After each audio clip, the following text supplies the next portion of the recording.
When it comes to the question of work, the question people always want to wrestle with is the question of, what should I be doing with my life? I think we've gotten it wrong when we ask that question, what should I be doing with my life? Instead, I think we should ask the question, how can I glorify God in my daily living with my life? When people asked the Apostle Paul about these kinds of things, he offered different kinds of suggestions.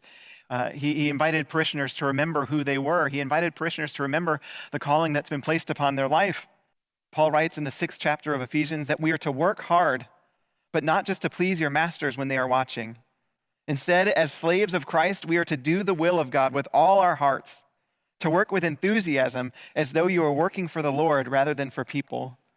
Paul says in his letter to the Colossians, whatever you do, work at it with all of your heart and working for the Lord, not for men. Paul says, work for the Lord. This is your worship.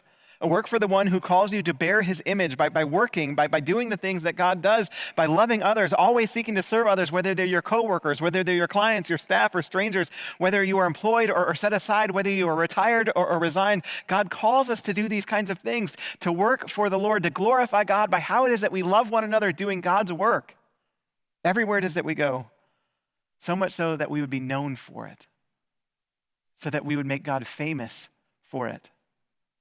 Our jobs are secondary. Our identity as God's craftsmanship, as God's called children to do God's work, to love one another everywhere it is that we go, is primary to our daily pursuit of meaning and purpose and abundance.